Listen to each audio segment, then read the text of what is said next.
Welcome to all of you. जैसा कि आप लोगों को पता है 12th का एग्ज़ाम के कुछ ही दिन शेष बच चुके हैं। देखा जाए तो बस 20 दिन बचे हुए हैं। तो मुझे पता है आप लोग बहुत अच्छे से तैयारी कर रहे होंगे। तो मैं आप लोगों के लिए बिहार बोर्ड के द्वारा प्रीवियस ईयर क्वेश्चन में जो सब पूछा गया है उसका 100% एक्सप्लेनेशन मतलब इतना करवा दूंगा कि आपका पूरा कवर हो जाएगा। तो इसी के अंतर्गत मैं साल 2021 में बिहार बोर्ड के द्वारा जो क्वेश्चन पूछा गया था इसका मैं क्वेश्चन करवाने जा रहा हूँ। और जैसा कि आप बोर्ड पर देखे होंगे पार्ट 1 लिखा हुआ है। दैट मीन्स मैं अभी फ़िलहाल आप लोगों को ऑब्जेक्टिव क्वेश्चन का पार्ट 1 कराऊंगा, जिसके अंतर्गत क्वेश्चन नंबर 1 से लेकर 35 तक के क्वेश्चन को डील करूंगा। बिकॉज आपको पता होगा 2021 में 70 क्वेश्चन पूछे गए थे। तो फर्स्ट पार्ट में 1 से 35 क्वेश्चन को कराऊंगा। और मेरे पास जैसे कि आप लोग देखे होंगे, आप लोगों ने खरीदा भी होगा इस बुक को, तो मेरे पास ये इंग्लिश मीडियम में है जिसका मैं हिंदी बता दिया करूँगा। तो चलते हैं सबसे फर्स्ट क्वेश्चन पे। तो देखिए फर्स्ट क्वेश्चन है, interference of light is the redistribution of which of the following physical quantity. और मैं कहना चाहूँगा अगर आप लोगों के पास तो बुक होगा ही तो अभी बुक निकाल लें, क्योंकि यहाँ पर क्वेश्चन को लिखना फिर सॉल्यूशन करना पॉसिबल नहीं हो पाएगा। तो हाँ, पहला क्वेश्चन था interference of light is the redistribution of which of the following physical quantities. और इसमें 4 ऑप्शन दिए हुए हैं। 4 ऑप्शन के अंतर्गत है इसमें फ्रीक्वेंसी, ऑप्शन मैं लिख देता हूँ फ्रीक्वेंसी। सेकेंड क्वेश्चन है इंटेंसिटी। थर्ड ऑप्शन है वेवलेंथ। और फोर्थ ऑप्शन है स्पीड। तो आप यहाँ पे देखिए क्वेश्चन में पूछा है इंटरफेरेंस ऑफ लाइट मतलब प्रकाश का जो व्यतिकरण किया जाता है उसमें से बोला है इस सब में से किसका पुनर्वितरण होता है। तो आपको याद होगा इंटरफेरेंस के डिफिनेशन में लिखाया गया था कि सुपरपोजिशन का जो जोन होता है, रीजन होता है, उसमें से इंटेंसिटी का रिडिस्ट्रीब्यूशन होता है। आप कॉपी ओपन करके देखना, डिफिनेशन में वहां से लिखवाया गया है इंटेंसिटी का जो है रिडिस्ट्रीब्यूशन होता है। और आप फॉर्मूला भी पढ़े होंगे, आई नेट का जो वैल्यू होता है, आई नेट का वैल्यू वो I1 plus I2 plus 2√I1I2 into cos phi होता है, जहां पर कॉस फाई क्या होता है, फेज एंगल। और आपको पता होगा इंटरफेरेंस में अगर सेम इंटेंसिटी का लाइट सुपरपोज करे तो उसका मैक्सिमम वैल्यू जो होता है 4i होता है और मिनिमम वैल्यू जो होता है 0 होता है। तो अब नेक्स्ट क्वेश्चन पे आते हैं। नेक्स्ट क्वेश्चन है rest mass of photon, question number 2। मतलब फोटोन का मान क्या, रेस्ट वैल्यू क्या, सॉरी रेस्ट मास क्या होता है। तो फोटोन के प्रॉपर्टीज में आप पढ़े होंगे, फोटोन क्या होता है, प्रकाश जो बना हुआ है जिस छोटे छोटे पार्टिकल से मिलकर बना हुआ है उसी को फोटोन कहते हैं। और फोटोन के प्रॉपर्टीज में आप पढ़े होंगे फोटोन का रेस्ट मास जो होता है वो 0 होता है। और देखिए इसमें ऑप्शन 4 दिया हुआ है, 0, infinite, 9.1 into 10⁻31 kg, 1.6 into 10⁻27 kg। तो आंसर हो जाएगा 0। अब हम लोग चलते हैं थर्ड नंबर क्वेश्चन पर। थर्ड नंबर क्वेश्चन है बोर्स फ्रीक्वेंसी कंडीशन इज, मतलब बोर का जो आवृत्ति का कंडीशन है वो क्या है। तो आप बुक में देखे होंगे, बुक में अलग अलग ऑप्शंस हैं। ऑप्शन ए में दिया हुआ है E1 माइनस E2 बराबर half H nu. Option number B है E1 माइनस E2 बराबर H nu. Option number C है E1 माइनस E2 बराबर 3h न्यू। और ऑप्शन नंबर डी है E1 माइनस E2 बराबर 3/2h न्यू। अब आप लोगों को याद होगा जब नील्स बोर का थ्योरी पढ़ा रहे थे तो वहां पर बताया गया था कि किसी भी एटम के अंदर जो है इलेक्ट्रॉन एक ऑर्बिट से दूसरे ऑर्बिट में यदि जंप करता है तो वहां पर 2 चीज होता है, या तो एनर्जी क्या होगा, रेडिएट होगा, या फिर एनर्जी एब्जॉर्ब होगा। अब देखिए एनर्जी रेडिएट कब होगा और एब्जॉर्ब क्या होगा। मान लीजिए कि सपोज दैट इस ऑर्बिट में इलेक्ट्रॉन है और इसका एनर्जी E1 है, ठीक। और इससे जो है अब मान लेते हैं ये हायर एनर्जी है और एक ये दूसरा ऑर्बिट ले लेते हैं, ये E1 का हायर और ये मान लेते हैं E2 ऑर्बिट है। अगर हायर एनर्जी से लोअर एनर्जी में जंप करता है तो उस वक्त एनर्जी क्या होगा, रेडिएट। मतलब आप इसको ऐसे समझ सकते हैं, मैं दिखाता हूं। सपोज दैट एक मान लेते हैं, एक E1 एनर्जी लेवल का है और एक E2 का मान लीजिए, दो अलग अलग ऑर्बिट। E1 को मानते हैं ये हाई एनर्जी है और ये E2 को मान लेते हैं लो एनर्जी ऑर्बिट है। अब देखिए सपोज दैट इसका मान लीजिए ये 50 जूल है, मान लेते हैं, सॉरी इलेक्ट्रॉन वोल्ट मान लेते हैं 50 इलेक्ट्रॉन वोल्ट, और ये मान लेते हैं 20 इलेक्ट्रॉन वोल्ट एज इमेजिन। अगर हाई से लो में जाएगा तो यहाँ का एनर्जी लेवल 50 है, तो इसमें जाने के लिए घटाना होगा, मतलब यहाँ पर एनर्जी रेडिएट होगा। तो एक ये भी याद रखना है, जब इलेक्ट्रॉन हाई एनर्जी लेवल से लो एनर्जी लेवल ऑर्बिट में जाएगा तो उस वक्त एनर्जी रेडिएट होगा, और जब लो से हाई में आएगा मतलब 20 इलेक्ट्रॉन वोल्ट से 50 में आना है तो उसको एक्स्ट्रा एनर्जी चाहिए, मतलब वो क्या करेगा, एब्जॉर्ब करेगा। और इस दरमियान जो एनर्जी होता है नील्स बोर के थ्योरी में, वो याद होगा E1 माइनस E2 लिखाया गया था, और ये E1 क्या होता है, तो एच न्यू होता है, मतलब एच प्लैंक्स कांस्टेंट, और न्यू जो होगा वह होगा frequency. That means H nu बराबर E1 minus E2, that means option number B आपका जो है वो करेक्ट आंसर हो जाएगा। अब हम लोग चलेंगे नेक्स्ट अगले क्वेश्चन में, क्वेश्चन नंबर 4 पे। देखिए क्वेश्चन नंबर 4 में the source of solar energy is, मतलब सोलर एनर्जी का सोर्स क्या है, सोलर का मतलब हो गया सौर ऊर्जा। तो यहाँ भी 4 ऑप्शन दिया हुआ है, और आई थिंक ये सबको पता होगा, आप लोगों को पता होगा सोलर एनर्जी का सोर्स क्या है, मतलब सूर्य का जो ऊर्जा है इसमें क्या स्रोत होता है। तो डेफिनेटली पता है सूर्य में जो होता है न्यूक्लियर फ्यूजन होता है, दैट मीन्स संलयन अभिक्रिया, नाभिकीय संलयन अभिक्रिया के फलस्वरूप सूर्य में एनर्जी रेडिएट होता है, क्रिएट होता है। अब हम लोग चलते हैं अगले क्वेश्चन पे। अगला क्वेश्चन नंबर 5 है। क्वेश्चन नंबर 5 कह रहा है which of the following is the best conductor of electricity, मतलब निम्नलिखित में से कौन विद्युत का सर्वाधिक चालक है। तो यहाँ पर 4 ऑप्शन है, silver, gold, copper, gold, zinc. तो यहाँ पर याद रखेंगे सबसे बेस्ट कंडक्टर जो होता है वह सिल्वर होता है करंट इलेक्ट्रिसिटी में। अब एक चीज और याद रखना है, गोल्ड जो होता है ये सर्वाधिक डक्टाइल होता है। डक्टाइल कहने का मतलब है कि इसका एक लंबा तार खींचा जा सकता है, लेकिन सर्वाधिक कंडक्टिविटी पूछा जाएगा तो हम लोग सिल्वर को पिक आउट करेंगे। तो आपका ऑप्शन नंबर ए हो जाएगा सिल्वर का। तो अब हम लोग आते हैं क्वेश्चन नंबर 6 की ओर चलते हैं। क्वेश्चन नंबर 6 में पूछा गया है Boolean expression for NOR gate, मतलब नॉर गेट का बुलियन एक्सप्रेशन क्या होगा। तो जब आप लॉजिक गेट पढ़े होंगे और मैंने पीडीएफ भी डाला था टेलीग्राम पे, तो वहाँ पर आपने देखा होगा और गेट के लिए जो है हम लोग लेते हैं a plus B is equal to Y, और ये जो एंड गेट होता है, एंड गेट के लिए हम लोगों ने लिया था a dot B is equal to Y, और बताया था जैसे ही इसमें नॉर एड हो जाए और नोट, ये एक्चुअल में नोट गेट है, तो यहाँ पर क्या करना है, सीधा रेकरिंग के जैसा यहाँ पर एक लाइन खींच देना है। दैट मीन्स नॉर गेट का ये हो जाएगा बुलियन एक्सप्रेशन, और नैंड गेट का ये हो जाएगा बुलियन एक्सप्रेशन। तो यानी पूछा गया था नॉर गेट का, तो ये हो जाएगा। तो आप लोगों को यहाँ पे देखा और गेट पूछा जाएगा, तो और गेट के लिए हम लोग लेंगे a plus B is equal to Y, और एंड गेट का पूछा जाए तो लेंगे a dot a into B is equal to Y. अगर नॉट लग गया तो यहाँ पर ये डाल देंगे। तो सिर्फ अगर नॉट पूछा जाएगा तो क्या लिया जाएगा, तो सिंपली लेंगे ए रेकरिंग, कह सकते हैं A recurring is equal to Y. तो दैट मीन्स क्लियर हो गया। आप ये भी याद रखेंगे, इसमें आगे आपको मिलेगा क्वेश्चन में कि 3 बेसिक फंडामेंटल लॉजिक गेट क्या है।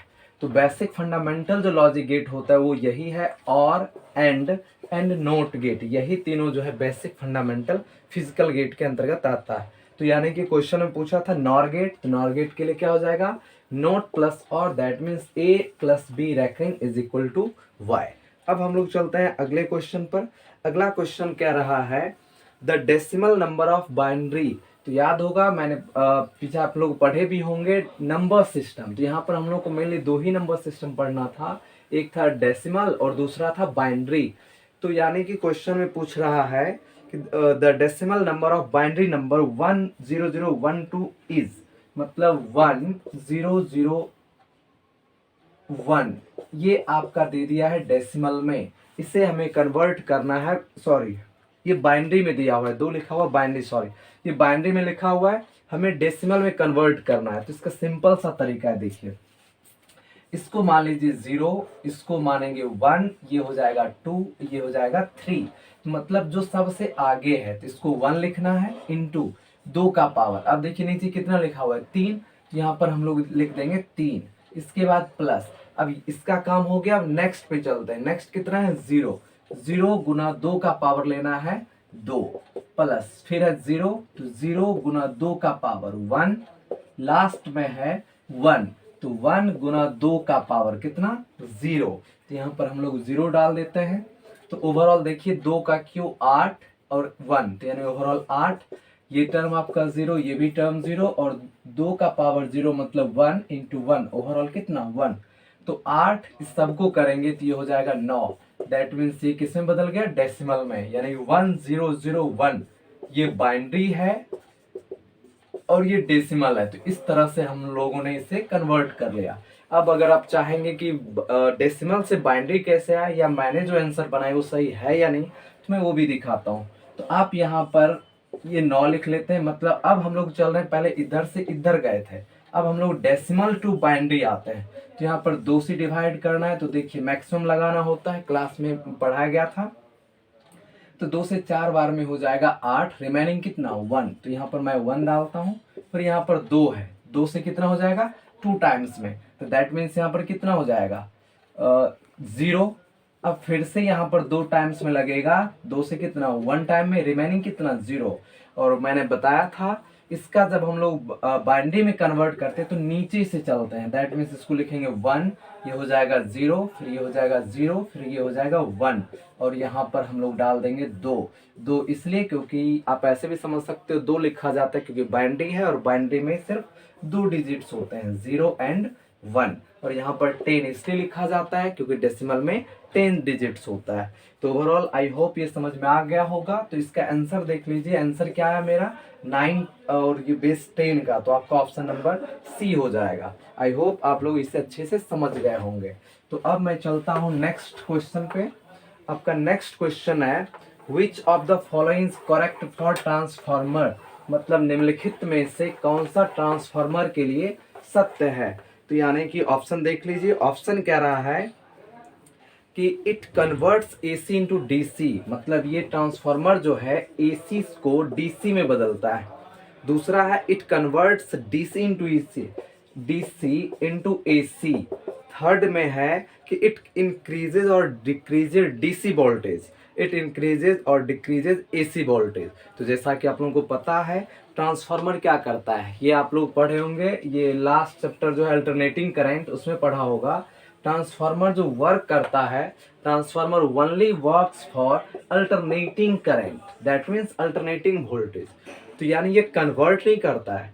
ट्रांसफार्मर जो है सिर्फ हाई वोल्टेज को लो वोल्टेज में या लो वोल्टेज को हाई वोल्टेज में कन्वर्ट करता है। और याद होगा यहाँ पे मैंने आपको बताया था जब हाई से लो किया जाता है, यानी हाई से लो, तो इसको हम लोग कहते हैं स्टेप डाउन ट्रांसफार्मर, और जब लो से हाई किया जाता है तो इसे कहा जाता है स्टेप अप ट्रांसफार्मर। तो स्टेप अप का मतलब लो से हाई, अप मतलब उठाना होता है, तो आप ऐसा समझ सकते हैं लो से हाई जाएगा दैट मीन्स अप हुआ है, और जब हाई से लो जाएगा मतलब डाउन हुआ है। और यहाँ पर ये भी पूछा जाता है कि नंबर ऑफ कॉइल्स किस में ज़्यादा होता है, स्टेप अप एंड और स्टेप डाउन में। तो भी आप लोगों ने पढ़ा होगा, स्टेप अप करेंगे तो सेकेंडरी में ज़्यादा होगा, प्राइमरी में कम होगा। जब स्टेप डाउन करेंगे तो सेकेंडरी में कम होगा, प्राइमरी में ज़्यादा होगा। तो ये भी ऑब्जेक्टिव पूछा जाता है, तो आप ये भी याद रखेंगे।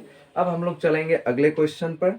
अगला क्वेश्चन का क्वेश्चन नंबर 9 है ऐसा unit of pole strength. Question पूछ रहा है पोल स्ट्रेंथ का ऐसा यूनिट क्या होगा। तो आप याद होगा पोल स्ट्रेंथ, पोल स्ट्रेंथ क्या है, तो बताए थे मैग्नेट परमानेंट मैग्नेट के चैप्टर में कि जो चार्ज होता है इसी का काम मैग्नेट में नॉर्थ पोल करता है, और इसी के लिए हम लोग यूज करते हैं प्लस एम, जिसको हम लोग इसको मैग्नेटिक चार्ज भी कहते हैं। तो इसका हमें निकालना है पोल स्ट्रेंथ क्या होगा। वैसे इसका डायरेक्टली याद करवा दिया जाता है एम्पियर मीटर, बट इसको हम लोग देख लेते हैं कि पोल स्ट्रेंथ का ऐसे यूनिट एम्पियर मीटर कैसे होगा। देखिए मैग्नेटिक मोमेंट लेते हैं, मैग्नेटिक डायपोल मोमेंट।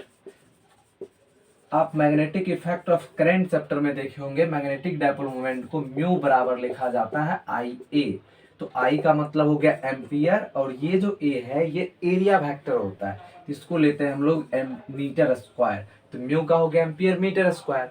और परमानेंट मैग्नेट में भी याद होगा, हम लोग पढ़े थे मैग्नेटिक डायपोल एंड मोमेंट, तो वहां पर लिया गया था कैपिटल एम बराबर स्मॉल एम इंटू में डी। ये एम क्या है? यही तो है मैग्नेटिक चार्ज, जिसके स्ट्रेंथ को ही बोलते हैं पोल स्ट्रेंथ। तो इसको अगर लिखे तो ये स्मॉल एम बराबर होगा कैपिटल एम और बटा में डी। अब देखिए यहाँ पर कैपिटल एम का मतलब क्या, ये म्यू, और ये डी, क्योंकि ये भी मैग्नेटिक मोमेंट डायपोल मोमेंट, ये भी तो वही है मैग्नेटिक डायपोल मोमेंट। तो अब देखिए म्यू का कितना है, म्यू का एम मतलब एम्पियर मीटर स्क्वायर बटा में डी, डी का मतलब हो गया डिस्टेंस, डिस्टेंस का मतलब हो गया मीटर, इससे ये कैंसिल हो जाएगा, बच जाएगा एम्पियर मीटर।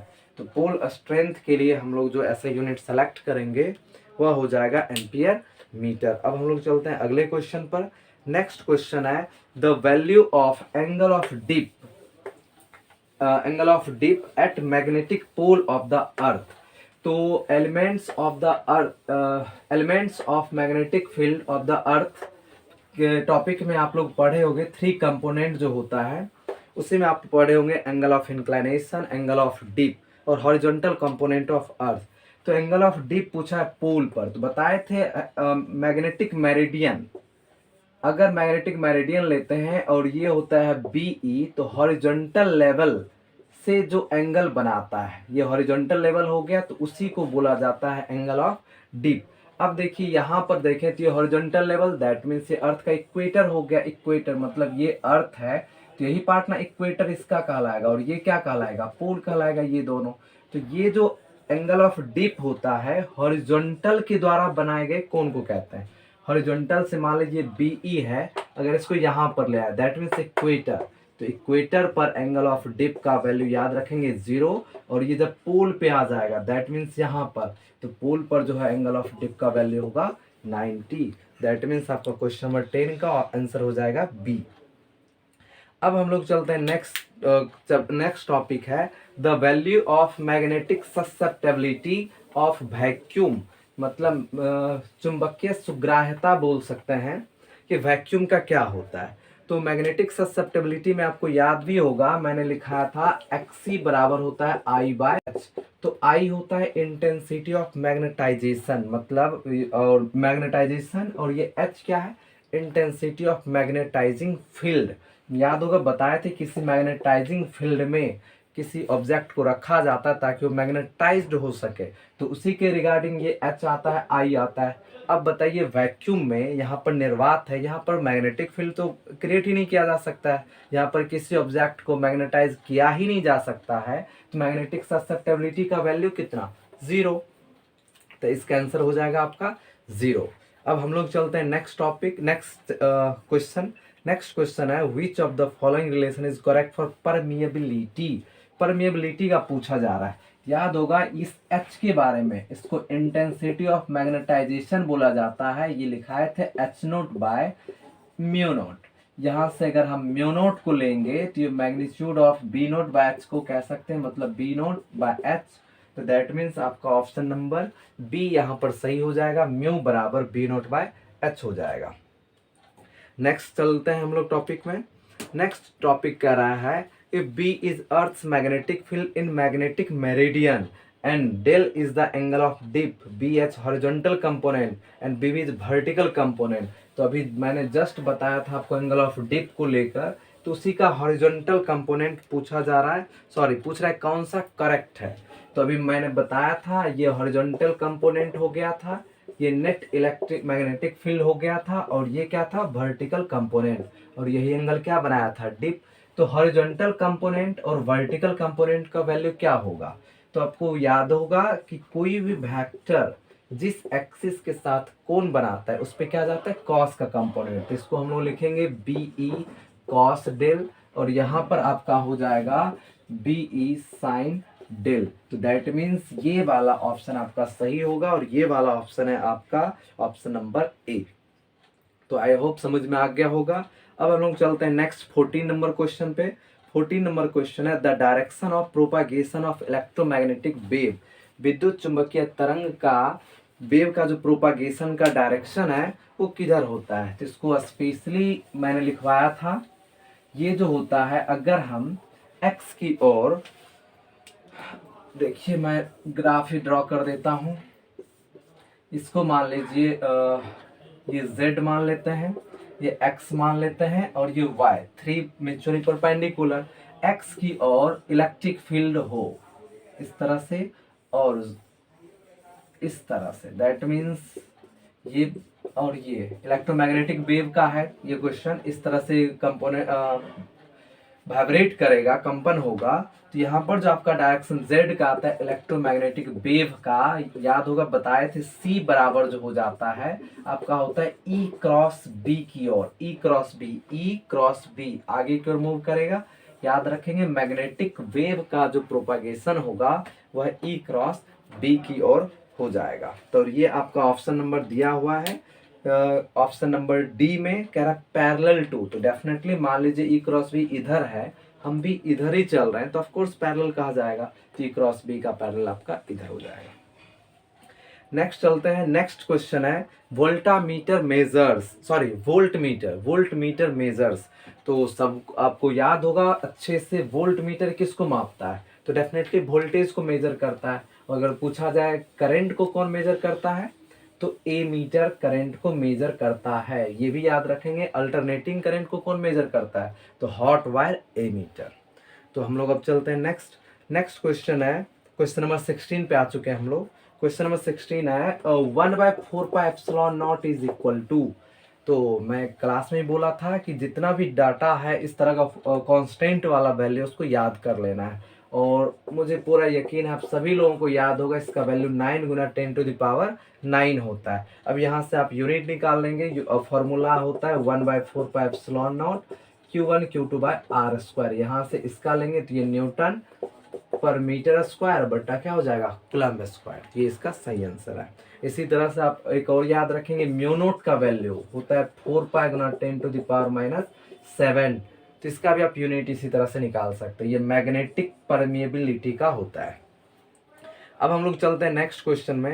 नेक्स्ट क्वेश्चन दिया हुआ है which of the following relation is correct. निम्नलिखित में से कौन सा रिलेशन सही है। तो यहाँ पर 4 ऑप्शन दिया हुआ है। तो यानी कि एक इसमें से मैं आपको डायरेक्ट बता देता हूँ। फोर्स का दिया हुआ है, याद होगा E बराबर बताया था मैंने F/Q0 या Q मान लीजिए, तो F बराबर क्या हो जाएगा QE। इसी का 4 अलग अलग ऑप्शन दिया हुआ है, आप उसमें से देख करके पिक कर सकते हैं। नेक्स्ट है electric potential is equal to, विद्युत विभव किसके बराबर होता है। तो ये भी काफी पॉपुलर है, यहाँ से बताया गया था V बराबर हो जाएगा W/Q। तो ऑप्शन नंबर आपका B सही हो जाएगा। नेक्स्ट है ऐसा unit of electric dipole moment, विद्युतीय द्विध्रुव आघूर्ण। तो इलेक्ट्रिक डायपोल मोमेंट क्या होता है, तो यहाँ से आप डिफिनेशन भी याद होगा। इसमें 2 चार्जेस होते हैं जो एक दूसरे से अल्प दूरी पर स्थित होते हैं। तो यहाँ पर मैं निकालता हूँ P बराबर, याद होगा P बराबर क्या होता है QD। एक मिनट, तो P बराबर होता है QD। तो Q हो गया चार्ज मतलब कूलम्ब और ये हो गया मीटर। तो इलेक्ट्रिक डायपोल मोमेंट का यूनिट क्या हो जाएगा आपका कूलम्ब मीटर, जो कि आपका ऑप्शन नंबर है ए में। उसके बाद 1 farad is equal to 1 farad. अब याद कीजिए फैराड किसका यूनिट है, तो फैराड यूनिट है कैपेसिटेंस का और फॉर्मूला होता है C बराबर Q/V। तो दैट मीन्स 1 फैराड बराबर 1 कूलम्ब पर वोल्ट। बिकॉज इसको लिखेंगे कूलम्ब, ये हो जाएगा वोल्ट क्योंकि पोटेंशियल। तो 1 फैराड इज इक्वल टू होगा 1 कूलम्ब पर वोल्ट। और ये आपका ऑप्शन है ऑप्शन नंबर बी में। नेक्स्ट क्वेश्चन है 21 number, potential energy of A charge conductor is, मतलब किसी आवेशित चालक का स्थितिज ऊर्जा क्या होता है। सिंपल है, हाफ CV स्क्वायर, उसके बाद QV/2 भी होता है, Q²/2C भी होता है, तो वहाँ से भी निकाल सकते हैं। और आपका ऑप्शन यही है हाफ CV स्क्वायर। इस आधार पे बताइए magnetic energy, magnetic potential energy क्या होता है, वो होता है half LI square. Magnetic potential energy हो जाता है। नेक्स्ट हम लोग चलते हैं अगले क्वेश्चन की तरफ बढ़ते हैं। नेक्स्ट क्वेश्चन कह रहा है which of the following is same in parallel combination, मतलब यहाँ पर आपको 4 ऑप्शंस दिए हुए हैं, इसमें से कह रहा है कि कौन सा पैरेलल कॉम्बिनेशन में आएगा। तो देखिए क्वेश्चन में पैरेलल कनेक्शन ऑफ रेसिस्टेंस, मतलब पोटेंशियल मान लीजिए यहाँ पर 2 ले लेते हैं, एक यह रेसिस्टेंस ये R1 ले लेते हैं और ये R2, यहाँ से कनेक्ट होगा तभी तो पैरेलल हुआ। अब कह रहा है 4 में से कौन कौन सा सेम इन पैरेलल कनेक्शन करें, पोटेंशियल डिफरेंस ए हो गया बी, तो डेफिनेटली पोटेंशियल डिफरेंस जो है इन पैरेलल कॉम्बिनेशन रेसिस्टेंस, तो पोटेंशियल डिफरेंस हो जाएगा। करंट देखिए इसका अलग होगा और इसका I1 I2 होगा, लेकिन पोटेंशियल डिफरेंस क्या होगा, सेम होगा दोनों के लिए, तो आपका आंसर हो जाएगा पोटेंशियल डिफरेंस। नेक्स्ट क्वेश्चन की तरफ बढ़ते हैं। नेक्स्ट क्वेश्चन कह रहा है 1 henry is equal to, 1 henry किसके बराबर होता है। 1 हेनरी, तो हेनरी किसका यूनिट है, तो हेनरी याद होगा इंडक्टेंस के लिए बताया था, सेल्फ इंडक्टेंस और म्यूचुअल इंडक्टेंस, तो वहाँ हेनरी, तो ये कुछ नहीं सिर्फ एक न्यूमेरिकल पूछा है। आपका एक ऑप्शन दिया है 10 to the power, option number A ही है 10 to the power 3 milli henry, तो 1 हेनरी पूछा है इक्वल टू, तो सिंपल है देखिए 3 हो गया, 1 मिली में कितना होता है -3, तो -3 हेनरी हो जाएगा, ये कट जाएगा, दैट मीन्स हो जाएगा 1 हेनरी, तो 1 हेनरी आपका बराबर हो जाएगा 10 to the power 3 milli henry के।